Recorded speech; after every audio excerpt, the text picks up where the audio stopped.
后来进行这个行政院长苏贞昌、外交部长吴钊燮、立法院长游锡堃，和中国来点名是台独的分子了后，中国的网络即摆是流传甲这3个人关系良好的企业的名单有12间，讲这12间企业就是台独的金主，其中远东集团嘛伫个名单内。即摆中国真正是掠这个远东集团来开刀咯。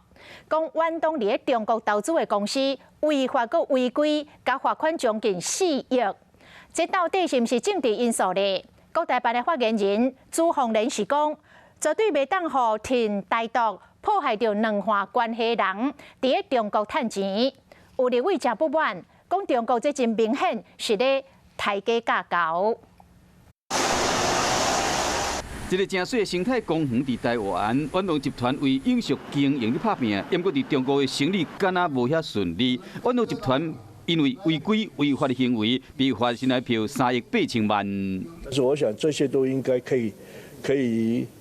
改善，可以获得通过了，不至于影响台商在大陆的投资。台商谨慎乐观，不过中国国台办发言人朱凤莲被问到的时，回讲绝对无永远支持台独破坏两岸关系的人伫中国趁钱。感觉是远东集团关政治现金和哪里立委的关系，加上最近网络有这影片咧传来传去。好消息，苏贞昌等3个国台办点名的台独顽固分子，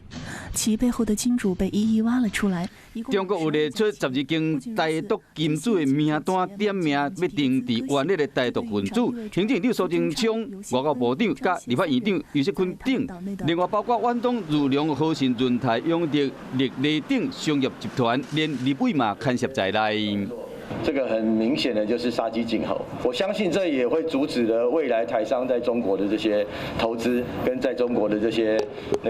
扩张的一个动作。远东集团旗下阿年甲远东新嘛已经发出声明，讲会大大改善缺失。不过未来敢会阁有其他台商互人发钱，这恐惊真歹讲。